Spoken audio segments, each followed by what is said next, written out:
जय हिंद दोस्तों, मैं आपका स्वागत करती हूँ इजीली के डिजिटल लर्निंग प्लेटफॉर्म पे।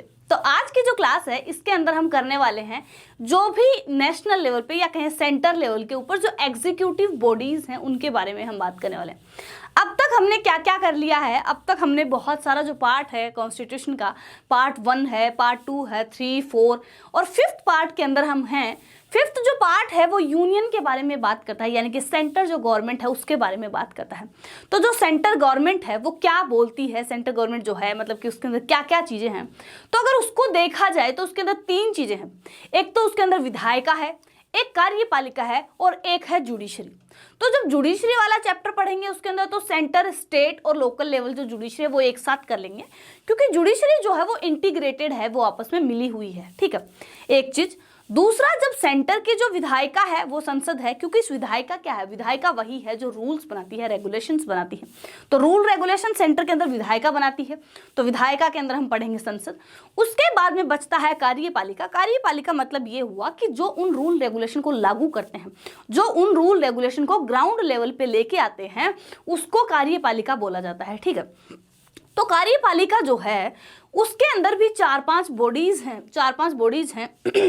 तो जो बॉडीज की बात हम यहाँ पे करने वाले हैं, जो कार्यपालिका की जो बॉडीज हैं सेंट्रल लेवल के, उसके अंदर अगर देखा जाए तो एक तो है राष्ट्रपति हमारे, उसके बाद में है उपराष्ट्रपति, उसके बाद में है प्राइम मिनिस्टर, फिर अगर देखा जाए तो कैबिनेट मिनिस्टर्स हैं, और उसके बाद में जो कैग हो गए और अटॉर्नी जनरल ऑफ इंडिया हो गई। ये जितनी बॉडी हैं ये सारी कार्यपालिका के अंदर आती हैं। अब हमने एक चीज देखी है कि जो सेंटर के अंदर जो बॉडीज हैं उसी तरीके से स्टेट के अंदर भी वैसा सिस्टम क्या है कि बना हुआ है। तो उसी तरीके से जिस तरीके से सेंटर के अंदर कार्यपालिका, विधायिका और न्यायपालिका है, उसी तरीके से स्टेट के अंदर भी है। तो कार्यपालिका की अगर बात करें तो इसी तरीके से कौन कौन है, प्राइम मिनिस्टर हैं, उसकी जगह वहां पे चीफ मिनिस्टर हो गए। उसके बाद में जो राष्ट्रपति हैं उसकी जगह स्टेट के अंदर राज्यपाल हो गए। लेकिन भारत के अंदर एक और जो पोस्ट है जिसको बोला जाता है वाइस प्रेसिडेंट, उस तरीके की कोई भी पोस्ट, उस तरीके की या उस लेवल का कोई भी जो पद है वो राज्य के जो पावर है, राज्य का जो शासन है उसके अंदर नहीं पाया जाता। उसके अलावा अगर बात करें सीओएम की बात करें, हम कैबिनेट मिनिस्टर्स की बात करें, तो कैबिनेट मिनिस्टर्स जो हैं वो सेंटर के अंदर भी हैं और स्टेट के अंदर भी पाए जाते हैं। अब बात करें कैग की, जिसको बोला जाता है अटॉर्नी जनरल ऑफ इंडिया, कि भारत के महालेखा न्यायवादी। ठीक है, महालेखा न्यायवादी का मतलब ये हुआ कि जो मतलब कि लेखा परीक्षक जिनको बोला जाता है, सॉरी, लेखा परीक्षक जो है वो ध्यान देते हैं, वो देखते हैं, वो चेक करते हैं कि जो पैसा गवर्नमेंट को अलॉट हुआ है, जिस स्कीम के लिए हुआ, क्या उसी के लिए उसी तरीके से, जिस वजह से लिया गया है, क्या उसी तरीके से उसको यूज किया जा रहा है। ये चीजें यहाँ पे होती हैं, कैग ये काम करता है। अब कैग जो है ये जो है controller and auditor general of India जिसको बोला जाता है, महालेखा परीक्षक जिसको बोला जाता है, वैसी कोई बॉडी स्टेट के लिए नहीं होती। इसका रीजन ये है कि कैग जो है वो सेंटर और स्टेट दोनों के लिए ये काम अकेला कर लेता है। ठीक है, उसके बाद बचता है attorney general of India. Attorney general जो है ना, अगर देखा जाए तो सेंटर जो है, सेंटर की तरफ से एक वकील कह सकते हैं, सेंटर का एक पर्सनल वकील है, क्योंकि जो गवर्नमेंट जो केसेस होते हैं, बहुत सारे केसेस क्या है कि सेंटर के ऊपर लगाए जाते हैं, गवर्नमेंट के ऊपर लगाए जाते हैं। तो गवर्नमेंट का पॉइंट रखने के लिए भी कोई एक वकील की उनको आवश्यकता पड़ती है, तो वो जो होता है उसको बोला जाता है अटॉर्नी जनरल ऑफ इंडिया। और इसी तरीके से स्टेट के अंदर भी उसके लिए एक पोस्ट होती है। तो ये हमने देखा कि किस तरीके से यूनियन और स्टेट जो होती हैं उनकी जो गवर्नमेंट होती है वो एकदम एक जैसी होती है। ठीक है, तो आज का जो पोर्शन है उसके अंदर हम जो सेंटर लेवल के ऊपर जो एग्जीक्यूटिव हैं, जो इंपॉर्टेंट एग्जीक्यूटिव हैं, एक वाइस प्रेसिडेंट है, एक प्राइम मिनिस्टर है और एक क्या है, कैबिनेट मिनिस्टर्स है, कैबिनेट मिनिस्टर्स हैं, इनके बारे में हम बात करने वाले हैं। जो भी इनके अंदर जो इस एग्जाम से रिलेटेड इंपॉर्टेंट टॉपिक हो सकता है, इंपॉर्टेंट फैक्ट हो सकता है, वो हम यहाँ पे देखने वाले हैं। ठीक है, अब जब बात करते हैं प्रेसिडेंट की, तो जो प्रेसिडेंट होता है वो क्या होता है, प्रेसिडेंट जो होता है वो भाई भारत का अगर या कहें या किसी देश का प्रथम व्यक्ति है, और वाइस प्रेसिडेंट या उपराष्ट्रपति है वो प्रथम नहीं है, वो द्वितीय व्यक्ति है। वो कौन सा है, सेकंड नंबर पे आता है। तो ये क्या है, सेकंड नंबर पे ये जो व्यक्ति है ये आता है। अब हम क्या है, हम क्या करने वाले हैं, प्रेसिडेंट को हमने पढ़ा है, प्रेसिडेंट हमने देखा है, उसके अंदर हमने क्या देखा कि जो प्रेसिडेंट है वो डायरेक्ट उसको चुना जाता है एमएलएस के और एमपीज के थ्रू, लेकिन जो वाइस प्रेसिडेंट होता है उसका चुनाव इस तरीके से नहीं होता। वाइस प्रेसिडेंट जो होता है उसका चुनाव इस तरीके से नहीं होता। और वाइस प्रेसिडेंट की जो पोस्ट है वो भी उतनी ज्यादा इंपॉर्टेंट नहीं होती जितनी इंपॉर्टेंट पोस्ट राष्ट्रपति की होती है। देखो राष्ट्रपति के ही अगर देखा जाए तो राष्ट्रपति की जितनी होती है उस हिसाब से हम अंदाजा लगा रहे हैं या उसके कंपैरिजन में हम देख रहे हैं कि वो इतनी इंपॉर्टेंट नहीं होती, लेकिन इसका मतलब ये नहीं है कि वो इंपॉर्टेंट नहीं होती। अब जो वाइस प्रेसिडेंट है इनका जो चुनाव किया जाता है ये मेनली क्या होते हैं, एक्स ऑफिशियो चेयरमैन होते हैं राज्यसभा के एक्स ऑफिशियो चेयरमैन होते हैं। मतलब ये हुआ कि राज्यसभा के जो भी उपराष्ट्रपति चुना जाएगा वही राज्यसभा जो है उसको लीड करेगा, उसी राज्यसभा के सभापति उनको बोला जाएगा। और ये जो सेम कॉन्सेप्ट है ये यूएसए के अंदर भी है। यूएसए के अंदर भी जो उनका उपराष्ट्रपति होता है उनका जो सेकेंड हाउस है या जो अपर हाउस जो है उसको क्या करता है, लीड करता है। ठीक है, यूएस के अंदर भी भारत के तरीके से दो ही हाउस हैं, एक को कांग्रेस बोला जाता है, एक को सेनेट बोला जाता है। तो कांग्रेस जिसको बोला जाता है वो उनकी क्या है, लोकसभा है। जो सेनेट बोला जाता है वो उनकी क्या है, हमारी जो राज्यसभा है उसके बराबर का हाउस। ठीक है, तो जिस तरीके से हमारे लोकसभा के अंदर एक अध्यक्ष होता है जिसको हम स्पीकर बोलते हैं, उसी तरीके से सेंटर के अंदर भी राज्यसभा है उसके अंदर भी एक अध्यक्ष होता है जिसको सभापति बोल सकते हैं। और वो जो सभापति होता है वो वाइस प्रेसिडेंट होता है। वो क्या होता है, सभापति जो है वो वाइस प्रेसिडेंट होता है। तो हमें यहाँ पे क्या याद रखना है कि ये जो है वो राज्यसभा के सभापति होते हैं, राज्यसभा के सभापति होते हैं। अगर इनको क्या है कि राज्यसभा के मतलब कि अगर इनको वाइस प्रेसिडेंट के पोस्ट से हटा दिया गया तो राज्यसभा के सभापति भी नहीं रहेंगे। अब देखो राज्यसभा के सभापति बनने के लिए क्या क्वालिफिकेशन है, क्या ये सारी चीजें हैं वो हम देखने वाले हैं। सेकेंड हाईएस्ट इनकी पोस्ट होती है, सेकेंड हाईएस्ट इनकी पोस्ट होती है। ठीक है, ये दो चीजें हमने यहाँ पे देख ली। ठीक है, ये दो चीजें हमने यहाँ पे देख ली हैं। इसके अलावा हम क्या देखने वाले हैं, इसके अलावा हम देखेंगे कि भाई देखो आगे की जो चीजें हैं हम ये देखेंगे कि इलेक्शन इनके किस तरीके से होते हैं, इनका चुनाव किस तरीके से होता है। अब सेंटर के अंदर प्रेसिडेंट का जो चुनाव होता है उसके अंदर स्टेट के जो एमएलए हैं वो और जो सेंटर लेवल के जो एमपी है, मेंबर ऑफ पार्लियामेंट हैं, वो दोनों भाग लेते हैं। उसका रीजन ये है, उसका साफ साफ रीजन ये है कि भाई देखो सीधी बात है, अगर कोई देश को लीड कर रहा है, अगर वो क्या है हेड ऑफ द स्टेट है, सेंटर और स्टेट दोनों को लीड करते हैं हमारे राष्ट्रपति, लेकिन उपराष्ट्रपति जो है वो सिर्फ काम करता है एक राज्यसभा के सभापति के रूप में, मेनली वो काम करता है। रेयर चांसेस ही आता है जब वो किसके लिए काम कर रहा है, जब वो एक राष्ट्रपति की पोस्ट पे काम कर रहा है। जब भी कब होता है ऐसा, जब राष्ट्रपति अनुपस्थित हो किसी भी वजह से। ठीक है, तो ये हमने यहाँ पे देख लिया है। अब इसका मतलब ये है कि अगर वो इंपॉर्टेंट पोस्ट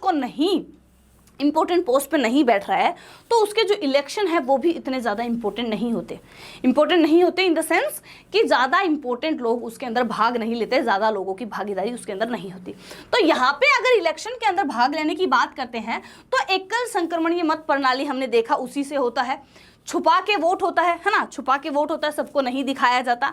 दूसरा क्या होता है, एकल संक्रमणीय मत प्रणाली के अंदर क्या होता है कि जैसे मान लीजिए कि 10 लोग खड़े हुए हैं इलेक्शन में, तो हर एक जो व्यक्ति है उसको क्या करना पड़ेगा, हर एक व्यक्ति को उन 10 को प्रेफरेंस में रख के वोट देना पड़ेगा कि एक नंबर पे मैं चाहता हूँ ये व्यक्ति आए, अगर ये नहीं बना तो ये आए, ये नहीं बना तो ये आए। और हर एक व्यक्ति वो वोट देगा और जिसके पास में सबसे ज़्यादा वोट होंगे वही किसके अंदर आएगा, वही इलेक्शन कमीशन के अंदर, वो जो है इलेक्शन कमीशन उसको विजेता घोषित कर देगा। इलेक्शन कमीशन विजेता घोषित कर देगा। इसका मतलब ये हुआ कि सेंटर के ऊपर जो राष्ट्रपति उपराष्ट्रपति के जो चुनाव हैं वो भी इलेक्शन कमीशन करवाता है। उसके अलावा किसके चुनाव करवाता है, राष्ट्रपति, उपराष्ट्रपति और संसद के जो एमपी हैं उसके प्लस में एमएलए के जो चुनाव हैं वो हमारा जो इलेक्शन कमीशन है, निर्वाचन आयोग है, वो करवाता है। ठीक, ये हमने देख लिया। अब हम ये समझने वाले हैं कि जो एमएलए होते हैं वो इनके अंदर पार्टिसिपेट नहीं करते क्योंकि मेनली ये राज्यसभा के सभापति के रूप में ही काम करता है। ठीक है, तो एमएलए इसमें पार्टिसिपेट नहीं करते, लेकिन सारे एमपी इसके अंदर पार्टिसिपेट करते हैं। हर एमपी कौन कौन से, निर्वाचित यानी कि इलेक्टेड प्लस में मनोनीत यानी कि नॉमिनेटेड। निर्वाचित प्लस नॉमिनेटेड सारे एमपी जो हैं वो इनके इलेक्शन के अंदर भाग लेते हैं। लेकिन जो राष्ट्रपति है उसके अंदर हमने देखा कि ऐसा नहीं होता, जो लोग नॉमिनेटेड होते हैं वो कभी भी भाग नहीं लेते। ठीक है, ये हमने देख लिया। अब हम अगला देखने वाले हैं कि इनकी क्वालिफिकेशंस क्या होती हैं, क्या क्वालिफिकेशंस होती हैं। तो क्वालिफिकेशन की बात करें तो पहला तो सीधा सिंपल है कि ये क्या होना चाहिए, भारतीय होना चाहिए। क्या होना चाहिए, भारतीय होना चाहिए। एज जो है वो 35 होनी चाहिए। अब एज 35 इसलिए होनी चाहिए क्योंकि राष्ट्रपति का कभी कभी काम ये करते हैं, उपराष्ट्रपति और राष्ट्रपति की जो पोस्ट है अगर देखा जाए तो ऑलमोस्ट सेम है, भले ही इनके पास में रिस्पॉन्सिबिलिटी कम आती है। लेकिन अगर देखा जाए कि इनका काम मेन होता है क्या, राज्यसभा के सभापति के रूप में काम करना, और राज्यसभा के सभापति बनने के लिए आपकी उम्र होनी चाहिए 30। लेकिन यहाँ पे अब ये हो गया कि यह चूंकि राष्ट्रपति के इक्वली भी कभी कभी काम करता है, इसलिए इसकी उम्र जो है वो 35 होनी चाहिए। इसलिए इनकी जो उम्र है वो 35 होनी चाहिए। उसके अलावा जो अगली जो चीज है वो क्या है कि अगर ये राज्यसभा के सभापति के रूप में काम कर रहे हैं, इसका मतलब ये हुआ कि ये राज्यसभा के अंदर मतलब चूज करने लायक होने चाहिए। यानी कि जो क्वालिफिकेशन है राज्यसभा के अंदर जाने के लिए वो क्वालिफिकेशन इनके अंदर होनी चाहिए। ठीक है, तो ये बात हो गई। ठीक है, तो क्वालिफाइड होना चाहिए। क्वालिफाइड किसके लिए, राज्यसभा में चुना जाने के लिए, तो ये यहाँ पे लिखा गया है, ये सारी चीजें हैं, ये यहाँ पे लिखी गई हैं, ये बात यहाँ पे हो गई। इसके बाद में अगला क्या है कि भाई इसके पास में ऑफिस ऑफ प्रॉफिट नहीं होना चाहिए। ये तो सीधी बात है, अगर आप कोई दूसरी पोस्ट के लिए चुनाव लड़ रहे हो तो आपके पास में पहले से कोई और ऑफिस नहीं होना चाहिए, और अगर आपके पास में ऑफिस होता भी है तो उस टाइम पे आपको क्या करना है, तो उस टाइम पे अगर मान लीजिए कि आपके पास में ऑफिस है तो आप जब ऑफिस के अंदर वॉक इन करोगे, जब आप हैंड ओवर करने वाले होंगे काम, तो उससे पहले आपको पहली वाली जो पोस्ट है उससे रिजाइन करना पड़ता है। ठीक है, ओथ जो है, ओथ कौन दिलाता है, ओथ कौन दिलाता है, तो वेरी सिंपल, ओथ जो है वो राष्ट्रपति दिलाते हैं। इनको ओथ दिलाते हैं कौन, राष्ट्रपति। उसके बाद में बोला गया है कंडीशंस क्या है, तो कंडीशन सिंपल है भाई, ये जो काम है ये करेंगे सभापति के रूप में काम करेंगे, और इनका जो कार्यकाल है वो भी 5 साल का होगा। 5 साल का कार्यकाल होगा, ये ध्यान रखना है। इसका मतलब राष्ट्रपति का कार्यकाल और इनका कार्यकाल है वो सेम होगा। ठीक है, अब इसका मतलब ये हुआ कि जिस तरीके से राज्यसभा के लोगों का जो कार्यकाल 6 साल का होता है, उस तरीके से राज्यसभा के सभापति का जो कार्यकाल है वो 6 साल का नहीं होगा, वो 6 साल का नहीं होगा। ठीक है, तो ये हमने यहाँ पे देख लिया है, ये सारी चीजें हमने देख ली, क्या कंडीशंस हैं ये भी हमने देख लिया है। इसके बाद में सिंपल चीजें हैं। टर्म क्या होगा, टर्म हमने देखा 5 साल है। उसके बाद में देखा हमने वैकेंसीज क्या है कि कहाँ पे वैकेंसी आ जाएगी। भाई अगर मान लीजिए कि 4-5 तरीके से किसी भी पोस्ट के ऊपर वैकेंसी आ सकती है। कैसे आ सकती है, अगर मान लीजिए कि किसी व्यक्ति की डेथ हो जाए, या कोई व्यक्ति बीमार हो जाए, या फिर उसका इलेक्शन है उसको नल एंड वॉइड बोल दिया जाए, है ना। इस तरीके से क्या है कि 5 तरीके से वैकेंसी आ सकती है। या तो मान लीजिए 5 तरीके कौन कौन से हैं, टेन्योर खत्म हो जाए, टेन्योर खत्म, ठीक है, एक चीज। दूसरा क्या है, डेथ हो जाए, ठीक है। उसके बाद रिजाइन अगर हो जाए, अगर रिजाइन कर दिया जाए, या फिर पद से हटा दिया जाए, पद से हटा दिया जाए,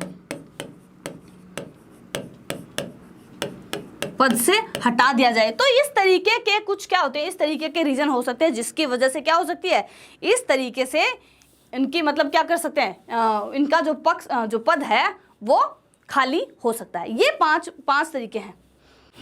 अब इसके अंदर अगर एक और पद देख लिया हमने, रिमूवल देख लिया, और अदरवाइज का मतलब ये है कि एक और, अदरवाइज का मतलब ये है कि अगर मान लीजिए कि इनका जो अगर इनका वोट जो है, अगर इनका इलेक्शन जो है, अगर उसको ही नल एंड वॉइड कर दिया जाए, अगर इनके इलेक्शन को ही नल एंड वॉइड कर दिया जाए, तो भी क्या होगा, इनका जो पोस्ट है वो खाली हो जाएगा। अगर इनका पोस्ट खाली हो जाता है, अगर इनका पोस्ट खाली हो जाए, अगर हमें पता चले कि टेन्योर खत्म होने की वजह से इनका पोस्ट खाली होने वाला है, तो 6 महीने से पहले इलेक्शन हो जाने चाहिए। मतलब कि इलेक्शन, इनका जो टाइमिंग खत्म होने वाला है उससे पहले इलेक्शन हो जाने चाहिए, एक चीज। दूसरी चीज ये है कि अगर बाकी किसी वजह से हो रहा है, बाकी किसी वजह से अगर पोस्ट खाली हो रहा है तो क्या होगा कि 6 महीने के अंदर अंदर 6 महीने के अंदर अंदर बाकी जो दूसरा जो इलेक्शन है वो करवाना चाहिए। 6 महीने के अंदर अंदर दूसरा इलेक्शन करवाना पड़ेगा, ठीक है। तो ये हो गया, तो ये हमने बात कर लिया है। अब बात करते हैं पावर्स की और फंक्शंस की। तो जो मेन पावर और जो फंक्शन है ना, वो जैसे लोकसभा के स्पीकर की थी कि जैसे भी जो राज्यसभा की जो है, राज्यसभा की जो बैठक है उनको कंट्रोल करना है, उनको कब बुलाना है, कब उनको एडजर्न करना है, कब छुट्टी देनी है, वहाँ पे शांति बनाए रखना है ना, कोई बिल अगर पास करवाना है तो किस तरीके का बिल है। ये जो सारी जो नॉर्मल पावर है किसी भी हाउस को कंट्रोल करने की, किसी भी हाउस को लीड करने की, ये सारी पावर हैं, ये सारी फंक्शंस जो हैं वो इसके अंदर आती हैं, ये सारी पावर्स इसके अंदर आती है, ठीक है। और अगर हटाना हो, अगर उनको हटाना हो, रिमूवल करना हो, तो रिमूवल किस तरीके से किया जाएगा, तो रिमूवल किस तरीके से किया जाएगा, तो रिमूवल बहुत सिंपल है। पहले राज्यसभा के अंदर कोई जो बिल है वो पास किया जाएगा और वही बिल बाद में जाके लोकसभा के अंदर पास हो जाएगा। कोई भी राज्य का इन्वॉल्वमेंट यहाँ पे नहीं होगा, ये बात यहाँ पे हो गई, ठीक है। अब बात करते हैं भारतीय और अमेरिकी उपराष्ट्रपतियों की तुलना। भारतीय और अमेरिकी उपराष्ट्रपतियों की तुलना यहाँ पे इसलिए करी गई है कि भारत का जो राष्ट्रपति है, उपराष्ट्रपति है, अगर हमारे राष्ट्रपति का पद खाली हो जाता है, अगर हमारे राष्ट्रपति का पद खाली हो जाता है तो वहां पे उपराष्ट्रपति जो है वो कुछ टाइम के लिए आते हैं, है ना। अगर मान लीजिए कि हमारे जो राष्ट्र का राष्ट्रपति है उसकी अगर डेथ हो गई और उसकी जगह पे हमारे उपराष्ट्रपति ने पद संभाला है, तो जितना जल्दी हो सके अगला इलेक्शन करवाना पड़ेगा, जितना जल्दी हो सके अगला इलेक्शन करवाना पड़ेगा और जो दूसरा राष्ट्रपति है उसको चूज करना पड़ेगा। और वो क्या है कि अगले 5 साल तक के लिए रहेगा, अगले 5 साल तक के लिए राष्ट्रपति रहेगा। लेकिन अमेरिका में ऐसा नहीं होता। फॉर एग्जाम्पल कि अभी उनका जो राष्ट्रपति हैं वो बने हैं, 1 साल हुआ है और उनकी अगर डेथ हो जाती है और उसकी जगह उपराष्ट्रपति ने वो पोस्ट संभाल ली है, तो जो बाकी के उनके टेन्योर के जो 3 साल बच गए, क्योंकि यहाँ पे जो टेन्योर होता है, अमेरिका में जो टेन्योर होता है वो 4 साल का होता है और भारत में जो टेन्योर होता है वो 5 साल का होता है। तो वो जो बाकी के उनके 3 साल बच जाते हैं, वहाँ पे बाकी के टाइम के लिए क्या होगा, वहाँ के जो उपराष्ट्रपति हैं वो वहाँ पे काम करेंगे और बाद में रिटायर उसी टाइम पे होंगे या उनका पद खाली उसी टाइम पे होगा जिस टाइम पे जो पहले वाले जो राष्ट्रपति थे उनका पद खाली होना चाहिए था, ठीक है। तो ये हमने तुलना देख ली। दूसरा ये है कि यहाँ पे अगर तुलना की बात करें तो एक और चीज पावर्स में भी देख सकते हैं, उनके पास में बहुत ज्यादा पावर है। भारत का जो उपराष्ट्रपति है उसका अगर मेन काम देखा जाए तो जो राज्यसभा है उसको प्रिसाइड करना ही उसका मेन काम है, ठीक है। तो यहाँ पे हमने जो राष्ट्रपति उपराष्ट्रपति है उससे रिलेटेड जो भी इंपॉर्टेंट फैक्ट थे आपके एग्जाम के लिए वो यहाँ पे खत्म कर लिए हैं। इतना ही इंपॉर्टेंट है, इससे ज्यादा बाहर से आने के कोई चांसेस है नहीं, कोई भी चांसेस यहाँ से नहीं लग रहे हैं, ठीक है। चलिए अब बात करते हैं प्राइम मिनिस्टर की। अगले जो एग्जीक्यूटिव हैं जो कार्यपालिका के अंदर आते हैं उनकी हम बात करते हैं उनकी हम बात करते हैं। तो उसके अंदर देखा जाए, अगर प्राइम मिनिस्टर की अगर हम बात करें, प्राइम मिनिस्टर की बात करें तो एक चीज देखिए, प्राइम मिनिस्टर जो होता है ना, जब भी हम पावर की बात करते हैं तो प्राइम मिनिस्टर ध्यान में आ जाता है। देश के अंदर सबसे ज्यादा पावर किसके पास में है, तो हम देखते हैं कि प्राइम मिनिस्टर के पास में सबसे ज्यादा पावर का दिमाग में हमारे आ जाता है, ठीक है। तो सीधा सिंपल सा फंडा है कि प्राइम मिनिस्टर जो होते हैं ना वो हेड होते हैं। प्राइम मिनिस्टर जो होते हैं वो हेड ऑफ द गवर्नमेंट होते हैं, कि जो भी गवर्नमेंट है उसको वो हेड कर रहे होते हैं, गवर्नमेंट को वो हेड कर रहे हैं और होते हैं। और एक्चुअल जो पावर है ना, एक्चुअल पावर इनके पास में होती है, एक्चुअल पावर इनके पास में होती है। रीजन ये है कि ये कैबिनेट के साथ में मिलके काम करते हैं, कैबिनेट के साथ में मिलके काम करते हैं। और जो कैबिनेट होती है ना वही सारे डिसीजन लेती है, भले ही राष्ट्रपति के नाम पे ले, लेकिन राष्ट्रपति जो डिसीजन लेते हैं उसके पीछे कैबिनेट का ही हाथ होता है, उसके पीछे कैबिनेट का ही हाथ होता है। कैबिनेट ही उसको कंट्रोल करती है ना। जो भी डिसीजन राष्ट्रपति को लेना होता है वो डिसीजन लेने के लिए बाध्य कर सकती है, या बाध्य इन द सेंस कि वो अगर अपना सजेशन देती है तो राष्ट्रपति उसको एक बार वापस भेज सकता है, लेकिन उसको फिर मानना ही पड़ता है, लेकिन उसको वो जो बात है वो माननी ही पड़ती है। ये जो बात है ये यहाँ पे हुई, ठीक है। तो प्राइम मिनिस्टर जो होता है वो एक्चुअल हेड होता है। दूसरी बात करते हैं appointment of the prime minister. Appointment यहाँ पे क्यों लिखा गया है, नियुक्ति क्यों लिखा गया है, जबकि हम तो देखते हैं, हमने तो देखा है कि जब भी वोट होते हैं तो हम क्या करते हैं, प्राइम मिनिस्टर के लिए तो हम वोट डालते हैं। तो इसका जवाब है कि नहीं, हम प्राइम मिनिस्टर के लिए वोट नहीं डालते, हम डालते हैं एमपी के लिए, मेंबर ऑफ पार्लियामेंट के लिए, ठीक है। तो एमपी के लिए जो वोट डालते हैं ना वही बाद में जाके आपस में मिल बैठ के ये डिसाइड करते हैं कि हम में से प्राइम मिनिस्टर कौन बनेगा, ठीक है। मतलब ये हुआ कि जिनको आपने चूज किया उनमें से कौन प्राइम मिनिस्टर बनेगा, जब तक पार्टी डिक्लेयर नहीं कर देती तब तक आपको भी नहीं पता। जब तक पार्टी डिक्लेयर नहीं कर देती आपको भी नहीं पता। अब देखो सीधा सिंपल फंडा है, सीधा सिंपल फंडा है। भारत को अलग अलग पार्ट के अंदर डिवाइड किया गया है, अलग अलग कॉन्स्टिट्यूएंसी या कह सकते हैं कि निर्वाचन क्षेत्र बनाए गए हैं, और वहाँ से एक एक जो एमपी है वो चूज करके जाते हैं हम, और उसको भेजा जाता है संसद में, उसको भेजा जाता है संसद में। संसद नहीं कहेंगे, लोकसभा कहेंगे, लोकसभा के अंदर भेजा जाता है, क्योंकि जो राज्यसभा होती है उसके अंदर जो लोग चुने जाते हैं वो डिफरेंट तरीके से चुने जाते हैं। ठीक है, डिफरेंट तरीके से चुने जाते हैं। कैसे चुने जाते हैं? मेंबर ऑफ लेजिस्लेटिव असेंबली के जो लोग होते हैं, है ना, जो हमारी विधानसभा के जो लोग होते हैं वो चूज करके भेजते हैं कहाँ के लोगों को? राज्यसभा के लोगों को। थोड़ा सा ऐसे मतलब कि कह सकते हैं एकदम गोल गोल सिस्टम है, वो हम देखेंगे अभी। ठीक है, चलिए, तो यहाँ पे क्या है कि लोकसभा जो है उसके अंदर हम किसको भेजते हैं? एमपीज को भेजते हैं। एमपीज को भेजते हैं। हर एक अलग अलग पार्टी होती है, हर एक अलग अलग पार्टी होती है, और इलेक्शन करवाने का काम किसका है? इलेक्शन कमीशन का है। ठीक है, अब देखो बात यह है, सिंपल है कि हर एक एमपी जाएगा, बहुत सारे एमपी जाएंगे, और अलग अलग पार्टियां हैं। बीजेपी हो गई, फिर कांग्रेस हो गई, है ना, आप हो गई, इस तरीके से एग्जाम्पल हम देख रहे हैं। आप हो गई, ये सारी पार्टियां,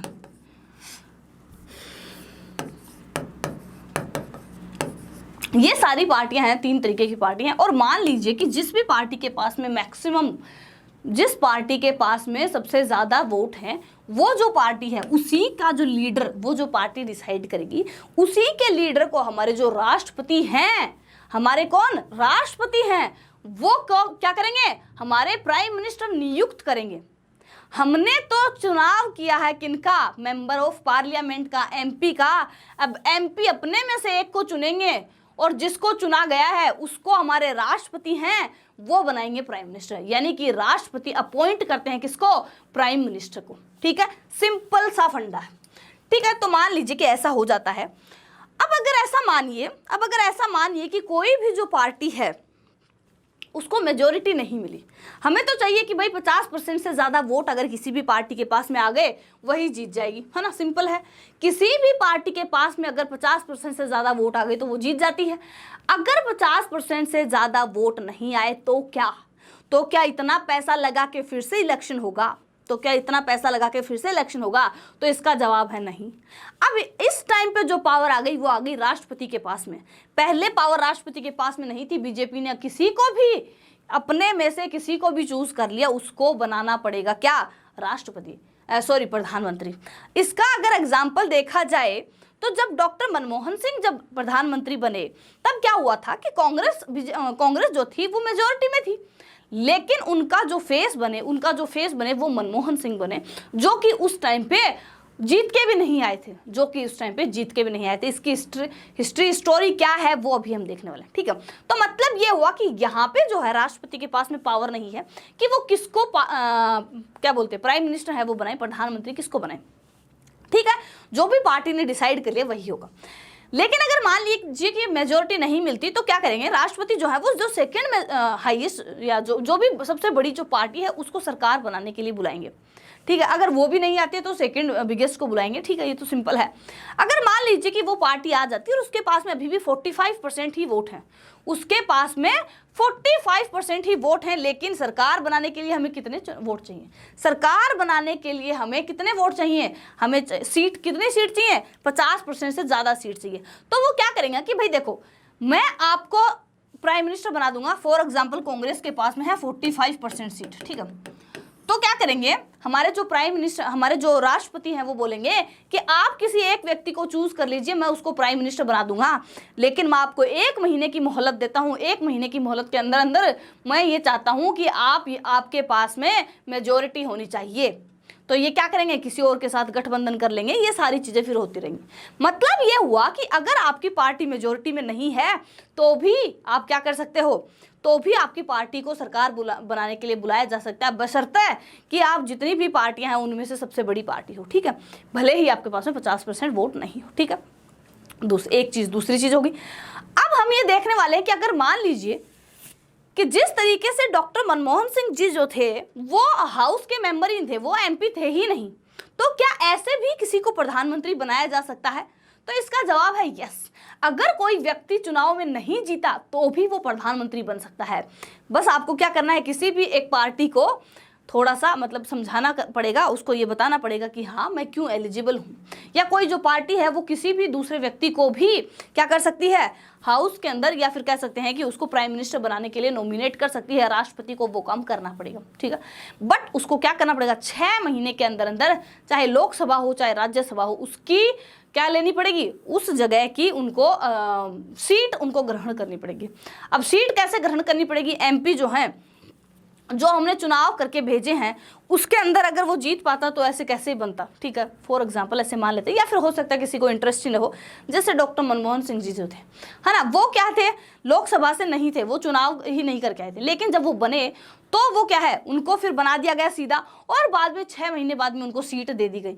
उसी तरीके से आपको मंत्री भी बनाया जा सकता है। अगर इसी तरीके से किसी को भी मंत्री भी बनाया जाए तो मतलब सीधा सिंपल है कि अगर मान लीजिए कि कोई भी व्यक्ति है उसको पीएम घोषित कर दिया जाए, और एक ऐसी पार्टी से पीएम घोषित कर दिया जाए जिसके पास में सबसे हाईएस्ट मेजोरिटी है, लेकिन अभी भी 50% से कम सीट है, तो क्या होगा, 1 महीने के अंदर अंदर पहले तो उस पार्टी को 50% से ज़्यादा सीट चाहिए, 50% से ज़्यादा सीट चाहिए, ठीक है।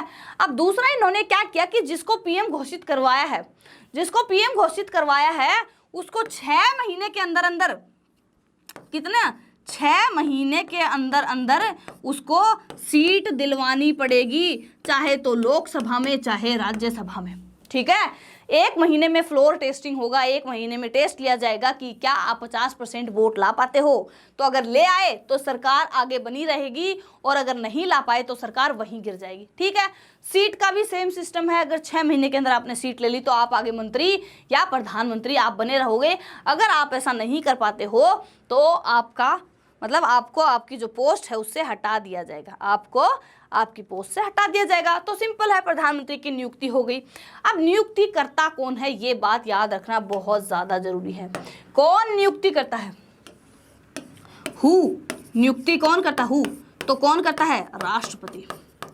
राष्ट्रपति नियुक्त करते हैं किसको, प्रधानमंत्री को, और नियुक्त करते हैं इसका मतलब क्या हुआ, इनसे शपथ भी दिलवाएंगे। तो सिंपल है, ओथ कौन दिलवाएंगे, हमें राष्ट्र मतलब कि जो भी पीएम है, जो भी पीएम होंगे उनको ओथ दिलवाएंगे, कौन, राष्ट्रपति, ठीक।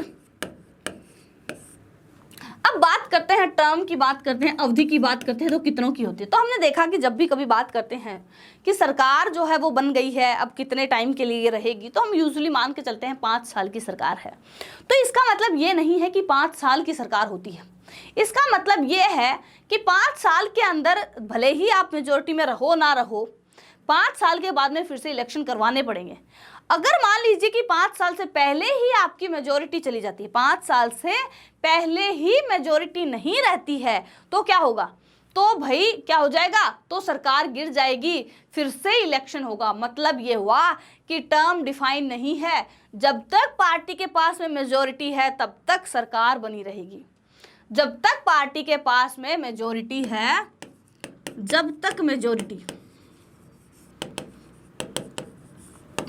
मेजोरिटी है तब तक क्या होगा, सरकार बनी रहेगी। ये बात यहाँ पे कर ली।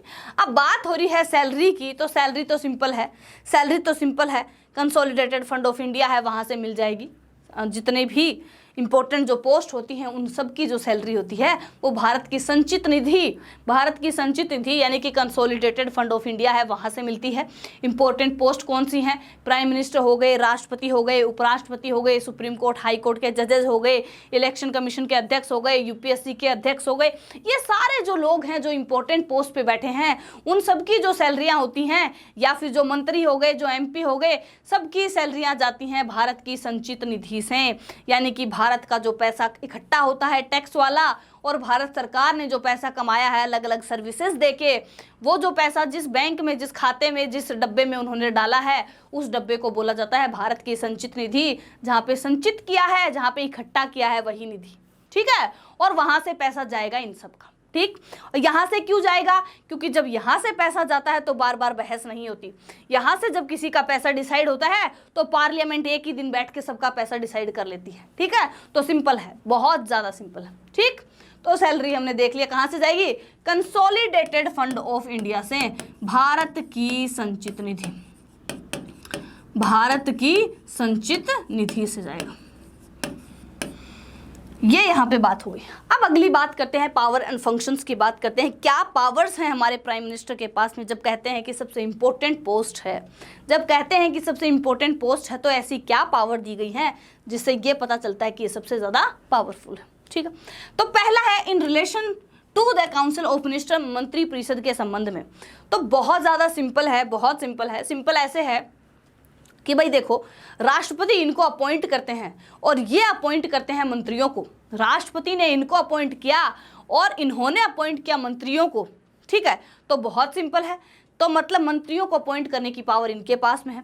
किसके पास में कौन सा मंत्रालय रहेगा, क्या पोर्टफोलियो मिलेगा, कौन कौन मंत्री रहेगा, कौन कैबिनेट में रहेगा, ये सारा डिसाइड करने का काम है इनका। उनको रिजाइन करवाना है, उनको अगर निकलवाना है कैबिनेट से तो भी ऐसा कर सकते हैं। एक दूसरे का अगर बदलना है हाउस, या कह सकते हैं मंत्रालय अगर बदलना है तो भी ये ऐसा कर सकते हैं, उनको आदेश दे सकते हैं। और अगर कहीं मीटिंग चल रही है कैबिनेट की तो उसको लीड भी यही करते हैं। तो अगर देखा जाए तो जो भी डिसीजन मंत्री लेते हैं उन सबको ये इन्फ्लुएंस कर सकते हैं, यानी कि हर एक जो मिनिस्ट्री है उसको ये कंट्रोल करते हैं। देखा जाए तो हर एक मिनिस्ट्री है उसको ये कंट्रोल कर सकते हैं। ये बात यहाँ पे हो गई मंत्रिपरिषद के संबंध में। ठीक है, पहली चीज। अब मंत्रिपरिषद के संबंध में है, इसका मतलब ये हुआ कि ये नाम लिख के देते हैं कि भाई देखो चलो ठीक है, यहाँ पे मुझे बना दिया गया है प्रधानमंत्री, बट अब मैं ये डिसाइड करूंगा कि मैं किसके साथ में बैठ के काम करूंगा, यानी कि कौन कौन से मंत्री मैं अपने पाले में रखना चाहता हूँ। अगर देखा जाए अपने नॉर्मल शब्दों में बोला जाए, कौन कौन से मंत्री मैं रखना चाहता हूँ अपने पाले में, तो कौन कौन से मंत्री रखना चाहेंगे ये पाले में, ये लिख के देंगे और राष्ट्रपति उन्हीं को मंत्री अपॉइंट करेंगे। ठीक है, जब ये हटाना चाहे तब ये हटा भी सकते हैं, हटवा सकते हैं। किससे? राष्ट्रपति से। दूसरी बात हुई in relation to the president. भाई राष्ट्रपति से इनके क्या संबंध है, राष्ट्रपति से रिलेटेड इनकी क्या पावर्स हैं, ये यहाँ पे बात हो रही है। राष्ट्रपति से रिलेटेड इनकी क्या पावर्स है, ये बात हो। तो राष्ट्रपति से रिलेटेड सिंपल है भाई, देखो जिस तरीके से मंत्रियों के और मतलब कि मंत्रियों के और कह दीजिए कि मंत्री और राष्ट्रपति के बीच की कड़ी है प्रधानमंत्री, उसी तरीके से राष्ट्रपति को भी क्या है कि बहुत सारी चीज़ों में हेल्प करता है कि अगर मंत्रियों ने कोई डिसीजन लिया तो वो मंत्री तक पहुंचाना, कोई डिसीजन लेने वाले हैं तो वो मंत्री तक पहुंचाना। ये सारी जो चीज़ें हैं ना, ये सारी जो चीज़ें हैं ये करते हैं हमारे प्राइम मिनिस्टर। कोई डिसीजन लेना है, इस तरीके की अगर चीज़ें करनी है तो मतलब कि पहले से ही उनको वो बता देते हैं। ठीक है, और अगर राष्ट्रपति पूछते हैं तो उनको ये बताना भी पड़ता है। ठीक है, अब बात आ गई in relation to the parliament. भाई पार्लियामेंट में तो वो हेड ऑफ द गवर्नमेंट होते हैं, भाई सरकार के लीडर ऑफ द हाउस होते हैं, लीडर ऑफ द हाउस होते हैं। वो हाउस को अर्जेंट करवाना हो, यानी कि छुट्टी वुट्टी देनी है, सत्र का समापन करवाना हो तो वो अध्यक्ष को बोल के करवा सकते हैं। और बाकी जितनी भी इंपॉर्टेंट जो डिसीजंस होते हैं, है ना, ये सारे भी क्या है कि वो संसद के अंदर ले सकते हैं। ठीक है, तो ये सारी चीज़ें यहाँ पे हो गई। हाँ, अब यहाँ पे हमने प्राइम मिनिस्टर जो है उसकी जो इंपॉर्टेंट जो पोस्ट थी, इंपॉर्टेंट जो पावर्स थी वो हमने देख लिया। इस एग्जाम को लेके जो भी इंपॉर्टेंट जो चीज़ें थी ना वो हमने देख ली। इससे ज़्यादा बाहर से आने वाला थोड़ा मुश्किल, रेयर चांसेस है कि इससे बाहर कुछ आ सकता है इस एग्जाम के लिए। ठीक है, अब बात करते हैं सेंट्रल काउंसिल ऑफ मिनिस्टर की, केंद्रीय मंत्रिपरिषद की बात करते हैं। तो अभी अभी हमने देखा कि जो प्राइम मिनिस्टर होते हैं ना वो कुछ एक मिनिस्टर्स को अपॉइंट करते हैं, और वो जो मिनिस्टर होते हैं ना वो ये होते हैं केंद्रीय मंत्री परिषद के, वो माने जाते हैं केंद्रीय मंत्री परिषद, उनको माना जाता है। अब टोटल जितने मंत्री माने जाते हैं, जितने भी लोग होते हैं उनके 10% होते हैं मंत्री, 10% उनके मंत्री होते हैं। ठीक है, नहीं सॉरी 15% मंत्री होते हैं। जितने भी हाउस के अंदर MP आते हैं या MLA आते हैं उनके 15% मंत्री आते हैं। ठीक है, अब उनमें से कौन मंत्री बनेगा, किसके पास में क्या पोर्टफोलियो होगा, ये सारी जो चीज़ें हैं वो प्राइम मिनिस्टर है वो डिसाइड करते हैं।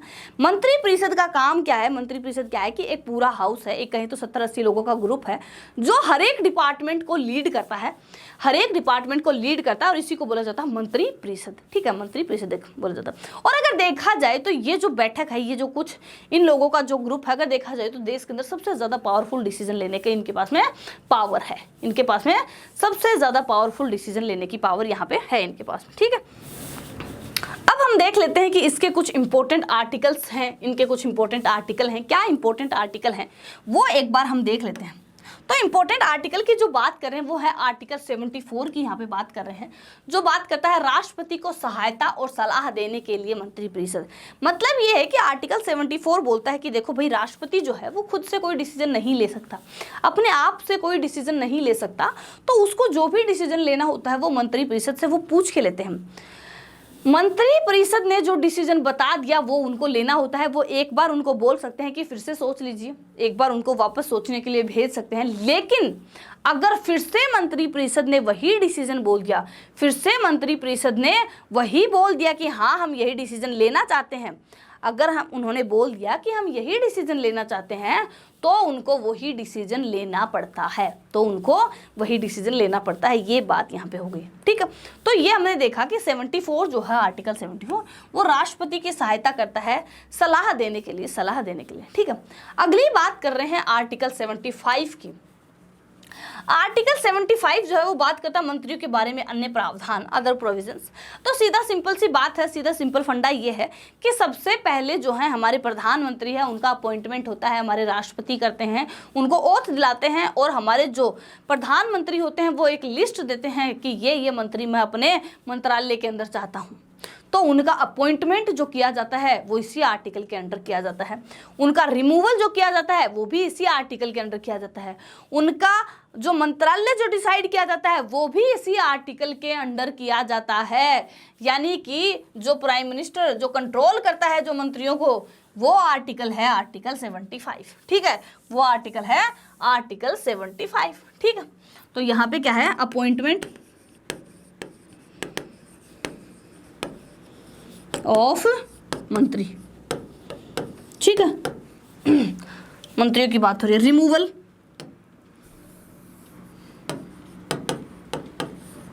उसके बाद में अगला जो है वो है रिमूवल, अगला जो है वो है रिमूवल, किनको हटाना है वो। पोर्टफोलियो डिस्ट्रीब्यूशन, पोर्टफोलियो डिस्ट्रीब्यूशन हमने पढ़ा था एक बार कि पोर्टफोलियो सिस्टम जो है वो कब आया, पोर्टफोलियो सिस्टम कब आया, तो ये कब आया था ये आप कमेंट करके बताएंगे। अगर हिंट की बात करें, हिंट में देना चाहूँ तो छोटा सा हिंट ये है कि जो पहला एक्ट आया था 1857 की क्रांति के बाद में, जो पहला एक्ट आया था वही जो एक्ट था उसी के अंदर आया था, क्या, उसी के अंदर आया था portfolio distribution system, portfolio distribution, ठीक है। तो इसके अंदर क्या होता है कि कौन कौन सा हाउस है, कौन कौन सा मंत्रालय है वो इनको मिलेगा, ये बात यहाँ पे करी गई, ठीक है। अगला है आर्टिकल 79, आर्टिकल 78 कि प्रधानमंत्री के क्या कर्तव्य हैं, कि वो किस तरीके से प्राइम मिनिस्टर जो है उसकी क्या क्या ड्यूटीज़ हैं, मंत्रियों से रिलेटेड हैं, राष्ट्रपति से रिलेटेड जो ड्यूटीज़ हैं उनके बारे में कुछ कुछ यहाँ पे दिया हुआ है। और लास्ट जो है वो है आर्टिकल 88 जो बात करता है कि मिनिस्टर्स और अटॉर्नी जनरल जो है उनको हाउसेस से रिलेटेड क्या पावर मिली हुई है, क्या अधिकार मिले हुए हैं, कि भाई देखो जो भी मंत्री है वो किसी और हाउस में जाके बैठ सकता है, बात कर सकता है, अपना पॉइंट रख सकता है, बस वहाँ पे वोटिंग नहीं कर सकता। सेम है अटॉर्नी जनरल के लिए, क्योंकि अटॉर्नी जनरल जो है ना वो क्या है, अगर एक तरीके से देखा जाए तो गवर्नमेंट का वकील है, तो अगर उसको किसी बात को समझना होगा, किसी बात को किसी हाउस में रखना होगा, तो उसके पास में ये परमिशन है, उसके पास में ये पावर है कि वो दूसरे हाउस में, किसी और हाउस में, किसी स्टेट के हाउस में, कहीं पे भी जाके ये सारी जो पावर है उनको आजमा सकता है, उनका टेस्ट कर सकता है, ये सारी जो चीज है वो ये कर सकता है, ये पावर दी गई है उनको आर्टिकल 88 के अंदर, ठीक है। तो ये हमने यहाँ पे देख लिया।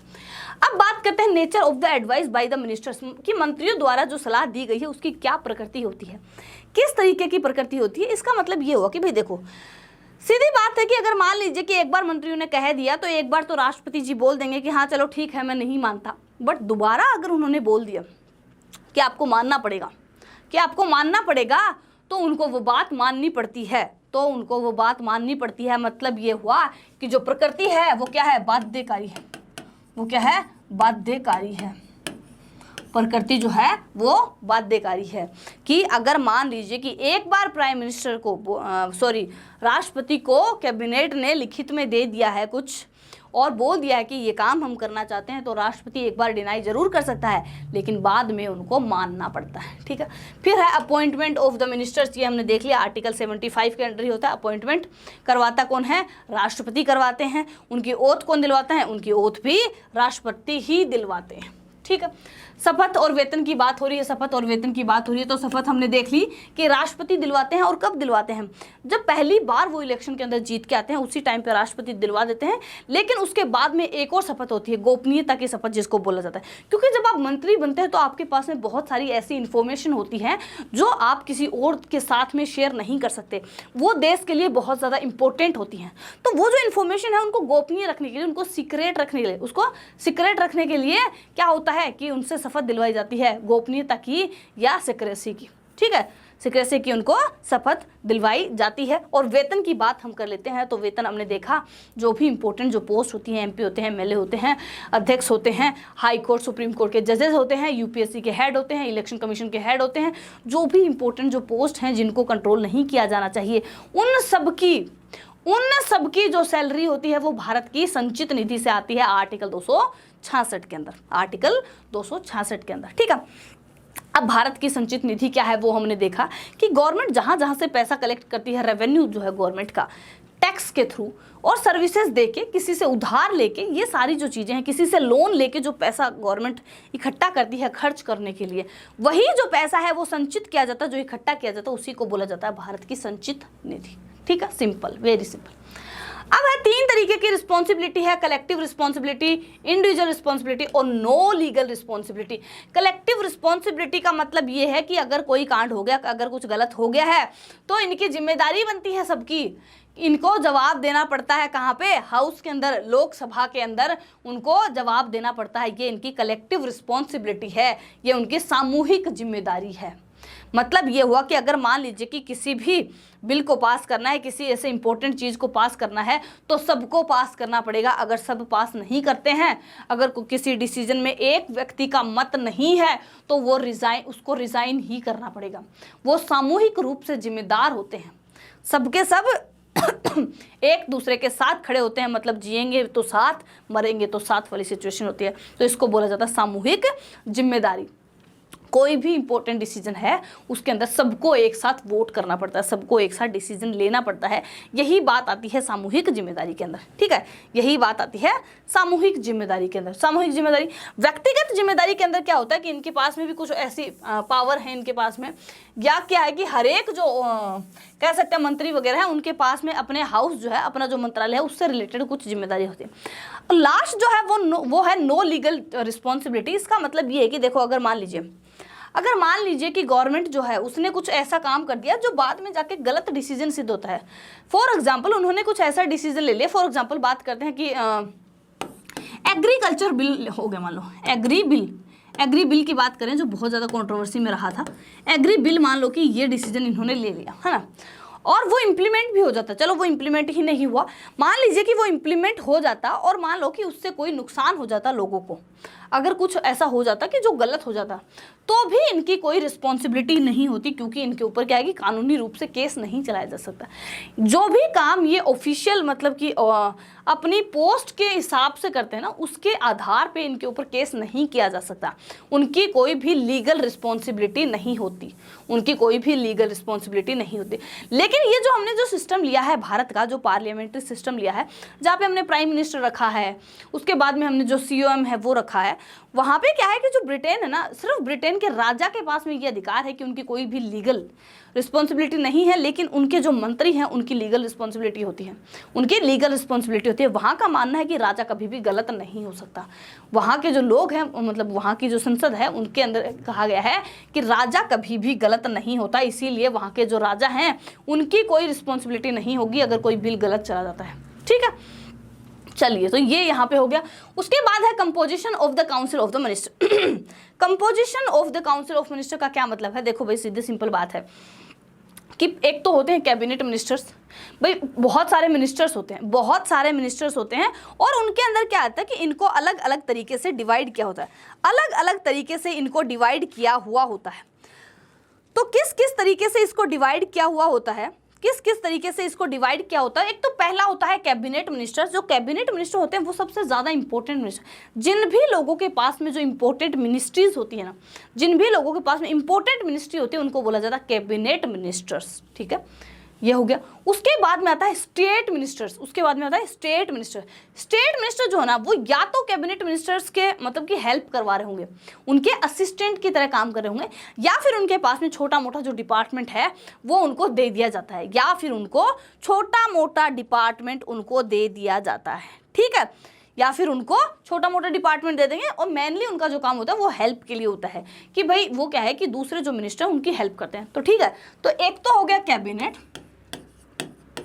एक तो हो गया कैबिनेट मिनिस्टर्स, दूसरा हो गया स्टेट मिनिस्टर्स, और थर्ड जो है वो हो गया डिप्यूटी मिनिस्टर्स। डिप्यूटी मिनिस्टर्स जो हैं वो मतलब एक्चुअली अगर देखा जाए तो ये क्या है कि अपॉइंट नहीं किए जाते, डिप्यूटी मिनिस्टर जो हैं वो अपॉइंट नहीं किए जाते। और ये क्या है कि अगर देखा जाए तो ये जो मिनिस्टर्स हैं ये बाकी मिनिस्टर्स की हेल्प करने के लिए ही होते हैं। तो 3 तरीके के होते हैं। अब बात करते हैं काउंसिल ऑफ मिनिस्टर्स की और कैबिनेट की। काउंसिल ऑफ मिनिस्टर जो है वो क्या है कि हमने बात किया था कि जितने लोग मेंबर ऑफ पार्लियामेंट बन के आते हैं, जितने लोग MP बन के आते हैं, वो जो MP है ना मेंबर ऑफ पार्लियामेंट, वो सारे उनमें से 15% जो होते हैं वो क्या बनते हैं, वो बनते हैं मिनिस्टर। उनमें से 15% मिनिस्टर बनते हैं, यानी कि जो मेंबर ऑफ पार्लियामेंट बने, जो भाई संसद के अंदर गए, वो सब मिनिस्टर हों, वो सारे मंत्री हों, ये जरूरी नहीं है, लेकिन उनमें से 15% मंत्री होंगे। तो वो जो 15% है ना वो है काउंसिल ऑफ मिनिस्टर, वो है काउंसिल ऑफ मिनिस्टर। और उन काउंसिल ऑफ मिनिस्टर में से कुछ एक जो लोग हैं, 10-15 जो लोग हैं, 15 लोग इसके अंदर इंक्लूड कर देते हैं, जैसे जो भी इंपॉर्टेंट मिनिस्ट्री हैं, डिफेंस हो गया, फॉरेन हो गया, होम हो गया, है ना। तो इस तरीके की जो इंपॉर्टेंट मिनिस्ट्री उनको जब दे दी जाती है तो उनको कैबिनेट मिनिस्ट्री के अंदर डाल दिया जाता है, कैबिनेट मिनिस्ट्री के अंदर उनको डाल दिया जाता है। तो उनको मतलब कि कह सकते हैं कि उनको कैबिनेट मिनिस्टर बोला जाता है, ठीक है। तो वर्सेस का अगर देखा जाए तो इनके पास में कुछ ज्यादा इंपॉर्टेंट मिनिस्ट्रीज होती हैं, उनके पास में कुछ ज्यादा इंपॉर्टेंट मंत्रालय होते हैं, और इनके पास में इतने ज्यादा इंपॉर्टेंट मंत्रालय नहीं होते, मतलब सारे होते हैं। अब दूसरा ये है कि जो भी MP होता है, जो भी MP है, मेंबर ऑफ पार्लियामेंट है, वो जरूरी नहीं है कि वो मंत्री बने, वो जरूरी नहीं है कि वो मंत्री बने, ठीक है। लेकिन जो भी मंत्री है वो मेंबर ऑफ पार्लियामेंट होगा। इसका रीजन ये है कि हमने स्टार्टिंग में देखा था कि अगर कोई व्यक्ति है, अगर उसको मंत्री बना दिया जाए, मतलब उसको नॉर्मली मंत्री बनाया जा सकता है, किसी भी व्यक्ति को मंत्री बनाया जा सकता है। बस एक काम करना, आपको 6 महीने बाद आपको किसी भी हाउस की सदस्यता आपको ग्रहण करनी पड़ेगी, किसी भी हाउस की सदस्यता आपको ग्रहण करनी पड़ेगी। तो मतलब आपको मंत्री बनाना है तो आपको कहीं ना कहीं किसी भी हाउस का, पार्लियामेंट का मेंबर होना पड़ेगा, किसी भी हाउस का मंत्री आपको बनना पड़ेगा। यानी कि जो भी मंत्री के मतलब जो भी MP हैं वो सारे मंत्री नहीं होते, लेकिन जो भी मंत्री हैं वो सारे MP होते हैं, मेंबर ऑफ पार्लियामेंट होते हैं। दूसरा ये है कि काउंसिल ऑफ मिनिस्टर्स के अंदर भी सेम चीज है, सारे काउंसिल ऑफ मिनिस्टर कैबिनेट नहीं होते, सबके पास में इंपॉर्टेंट मिनिस्ट्री नहीं होती, सारे cabinet minister council of minister नहीं होते, लेकिन सारे कैबिनेट मिनिस्टर को काउंसिल ऑफ मिनिस्टर के अंदर हम इंक्लूड कर सकते हैं। यानी कि जितना मिनिस्ट्री जो टोटल मिनिस्टर्स हैं उनके अंदर तो उनको इंक्लूड करेंगे ही, फिर उनका एक और छोटा सर्किल बना देंगे जिसके अंदर जो भी इंपॉर्टेंट है कैबिनेट जो मिनिस्टर्स हैं वो उसके अंदर आ जाएंगे, ठीक है। ये हमने देख लिया। उसके बाद में एक और इंपॉर्टेंट जो वर्ड है वो है किचन कैबिनेट, वो है किचन कैबिनेट। किचन कैबिनेट क्या होता है कि अभी तो मतलब इतना ज़्यादा है नहीं न्यूज़ में, मतलब कि पहले ये जो कॉन्सेप्ट था ये बहुत ज़्यादा इंपॉर्टेंट हुआ करता था। इसके अंदर ये है कि भाई देखो जितने इंपॉर्टेंट मिनिस्टर्स होते हैं वो तो हैं ही, लेकिन कभी कभी क्या होता है कभी कभी क्या होता है कि इंपॉर्टेंट और इम्पोर्टेंट जो लोग हैं या कह सकते हैं जो मिनिस्टर्स नहीं हैं उनसे भी कुछ सलाह मशवरा ले लिया जाता है, और उनकी जो खुद एक छोटी सी 4-5 लोगों का एक कह सकते हैं कि एक ग्रुप बन जाता है जो बहुत ज़्यादा इंपॉर्टेंट डिसीजन लेते हैं। उनके अंदर कह सकते हैं कि चुने हुए मंत्री भी होते हैं और कुछ ऐसे लोग भी होते हैं जो चुने हुए नहीं हो, इसको बोला जाता है किचन कैबिनेट। यानी कि बहुत इंपॉर्टेंट 4-5 लोगों का ग्रुप जो देश के सबसे ज़्यादा बड़े इंपॉर्टेंट डिसीजन लेता है, ठीक है। अब इसका फ़ायदा ये है कि कभी कभी होता है कि इंपॉर्टेंट जो लोग हैं वो मंत्री नहीं बन पाते, जबकि उनके पास में नॉलेज होता है, उस चीज़ की समझ होती है, तो ये वो यहाँ पर राय दे सकते हैं। और इसका गलत बात यह भी है कि कभी कभी ऐसा हो जाता है कि परिवारवाद की वजह से लोग अपने परिवार वालों को यहीं भर लेते हैं, है ना। कोई भी जो बड़ी पोस्ट के जो लोग हैं वो अपने परिवार वालों को यही भर लेते हैं और पूरा परिवार ही बैठ के पूरे देश के लिए डिसीजन ले रहा होता है। तो ये सारी चीज़ें हैं, किचन कैबिनेट हमने देख लिया, ये सारी चीज़ें हमने देख लिया। अब हम कुछ 4-5 इंपॉर्टेंट क्वेश्चन हैं वो इसके अंदर करने वाले हैं। तो पहला जो क्वेश्चन है वो एक बार आप फटाफट से स्क्रीन के ऊपर आ चुका है, वो आप देख लीजिए। पहला क्वेश्चन है वो बात करता है how is the vice president of India elected, कि भारत का जो वाइस प्रेसिडेंट है वो किस तरीके से इलेक्ट किया जाता है। भारत का जो वाइस प्रेसिडेंट है वो किस तरीके से इलेक्ट किया जाता है। तो पहले बात कर रहे हैं हम बाय डायरेक्ट नेशनल इलेक्शंस। तो हमने क्या बात किया था, वाइस प्रेसिडेंट जो है उसको कैसे इलेक्ट किया जाता है, वाइस प्रेसिडेंट को कैसे इलेक्ट किया जाता है। हमने देखा था कि जितने भी एमपी होते हैं भले ही वो इलेक्टेड हों, भले ही वो इलेक्टेड हों प्लस में नॉमिनेटेड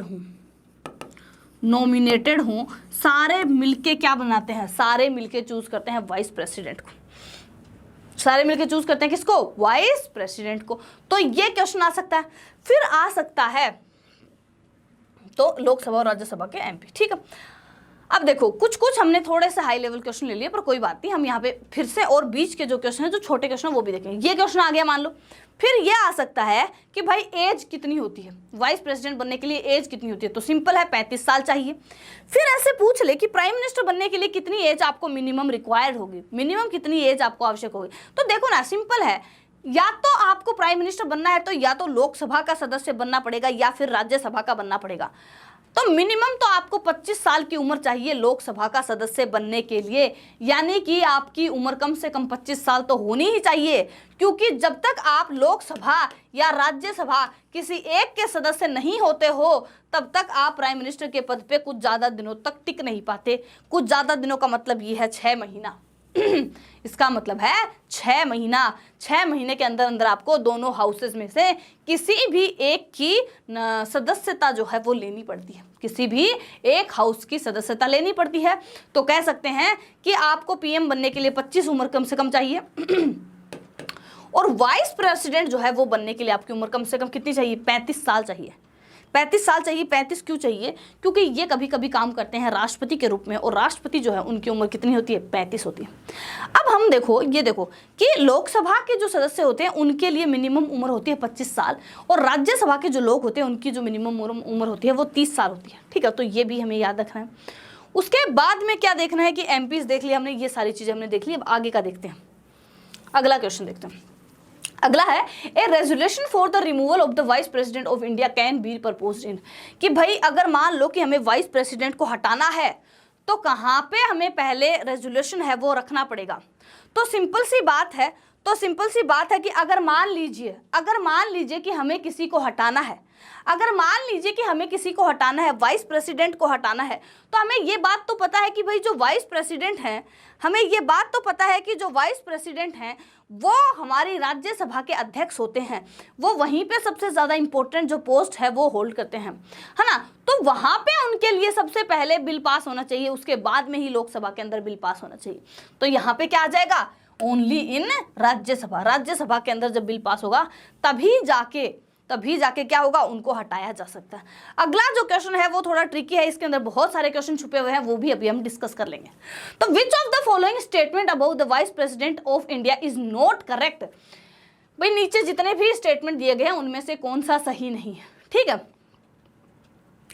तो यहाँ पे देख लेते हैं क्या है, in order to be the vice president a person must be qualified for election as the member of the house of the people.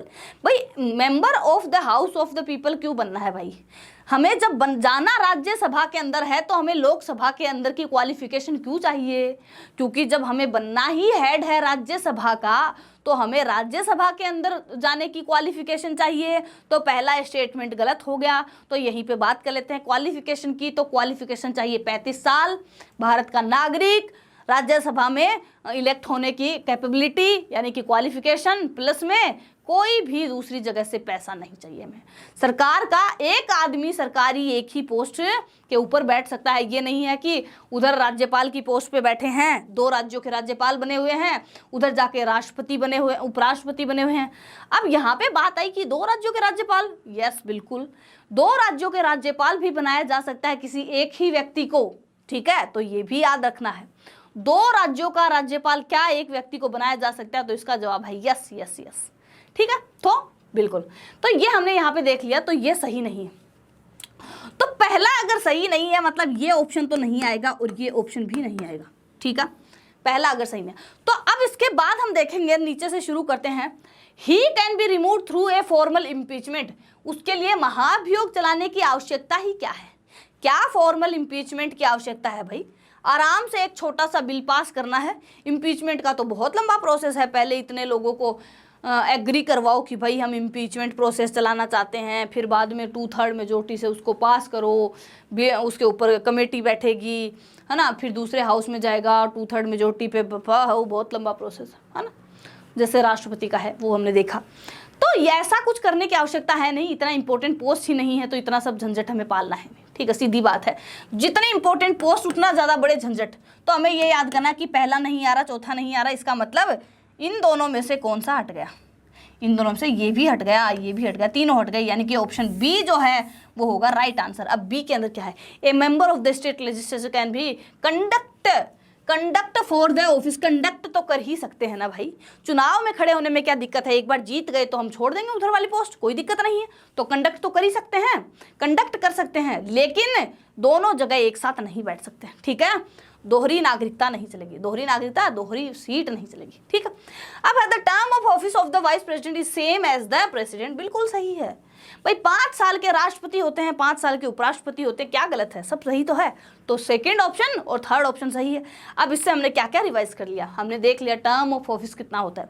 Question ऐसा इतना हार्ड आएगा ही नहीं, क्वेश्चन आएगा टर्म ऑफ ऑफिस कितना होता है, हटाया कैसे जाता है, शुरुआत कहाँ से होगी हटाने की, है ना, हेड कहाँ करते हैं, बस इस तरीके के क्वेश्चन आएंगे। घबराना है ही नहीं, घबराना बिल्कुल नहीं, ठीक। चलिए आ गया सिंपल सा क्वेश्चन, इस तरीके का क्वेश्चन।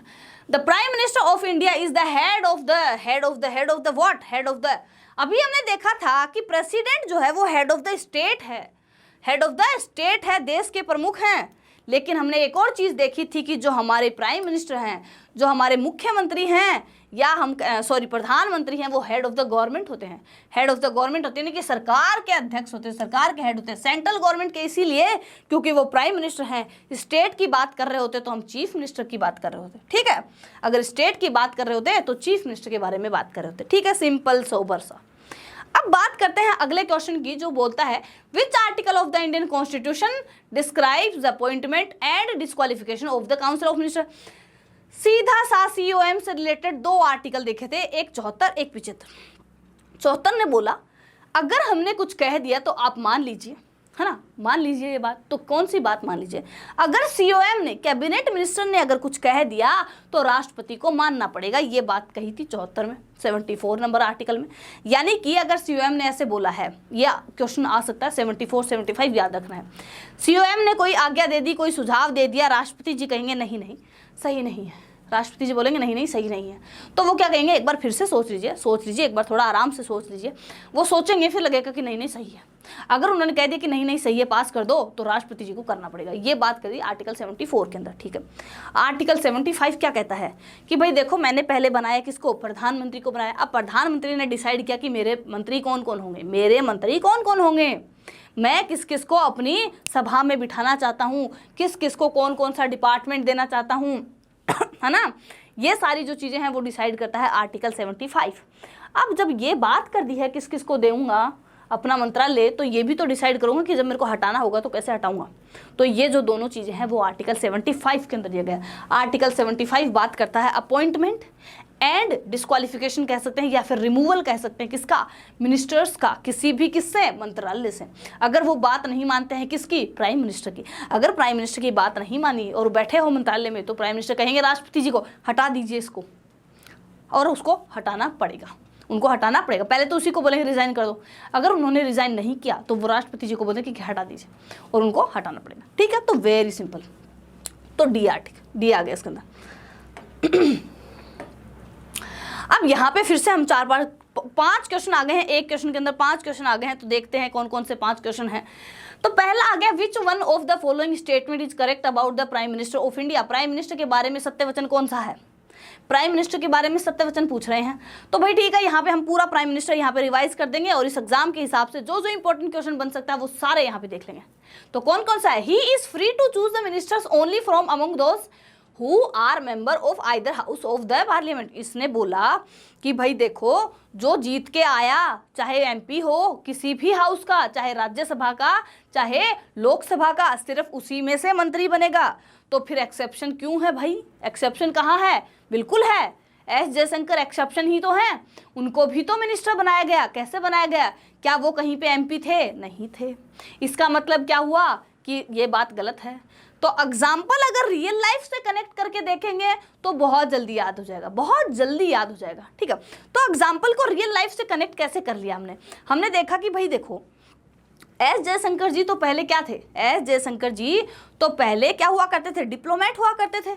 ये तो मिनिस्टर है ही नहीं, तो ये मिनिस्टर कहीं नहीं थे, ना वो लोकसभा में मिनिस्टर थे, वो ना वो राज्यसभा में थे, और उनको हमारे प्राइम मिनिस्टर मोदी जी ने ऐसे ही चूज कर लिया, ऐसे ही चूज कर लिया, बिना किसी हाउस में होने के बाद में भी।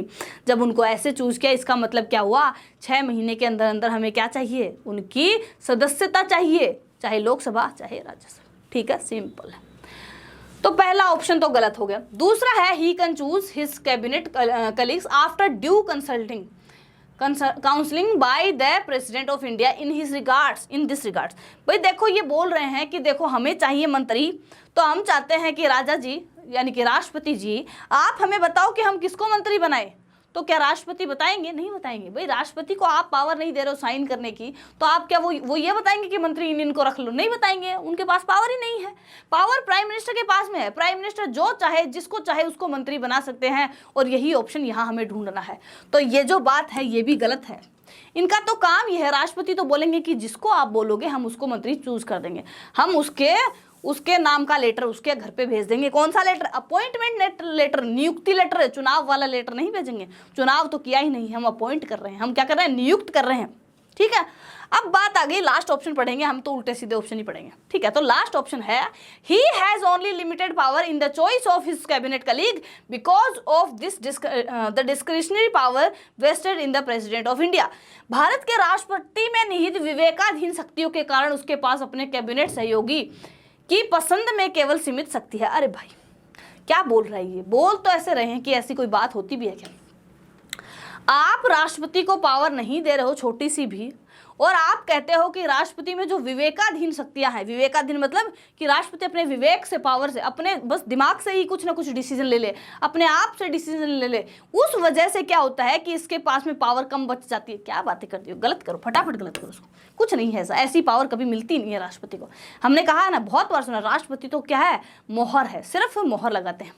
तो बच गया ऑप्शन सी। और ये क्या बोल रहा है? उनके मंत्रिमंडल में मंत्रियों के रूप में सेवा करने वाले व्यक्तियों की पसंद में उनके पास में पूर्ण विवेक है। पूर्ण विवेक है का मतलब ये है कि भाई जो व्यक्ति को वो चूज करना चाहे उसको चूज कर लें, जिसको चूज करना है उसको चूज करें, अनपढ़ हो, कुछ भी हो, किसी को भी चूज करो। बस 6 महीने के अंदर हमें चाहिए कि भाई वो आ गया है हाउस के अंदर, 6 महीने के अंदर वो व्यक्ति हाउस की उसने सदस्यता ग्रहण कर ली है।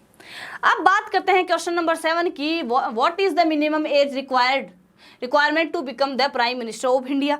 भाई देखो, प्राइम मिनिस्टर बनना है मतलब कम से कम या तो लोकसभा या राज्यसभा का सदस्य बनना पड़ेगा। लोकसभा या राज्यसभा का सदस्य बनना पड़ेगा। और यहाँ पे लिख देते हैं, क्या नहीं उल्टा लिखेंगे, यहाँ पे लोकसभा लिखेंगे क्योंकि लोकसभा होता है लोअर हाउस, राज्यसभा क्योंकि वो होता है अपर हाउस RS, और उसके बाद लिखेंगे राष्ट्रपति। राष्ट्रपति इसलिए क्योंकि वो सबसे बड़े होते हैं।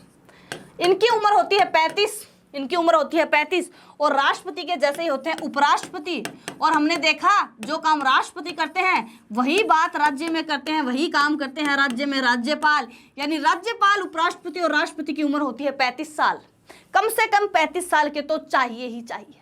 ठीक है, दूसरी बात कर दी कि भाई राज्यसभा जो होती है सेंटर में, उसके जैसी दूसरी बॉडी स्टेट में होती है। कौन सी? विधान परिषद। राज्य के अंदर भी 2 बॉडी होती है, एक विधानसभा, एक विधान परिषद। तो विधानसभा तो होती है इसके बराबर लोकसभा, सभा बराबर विधानसभा, लोकसभा बराबर राज्यसभा। याद रखना, लोकसभा और विधानसभा, ऊपर जो राज्यसभा है वो बराबर होगी विधान परिषद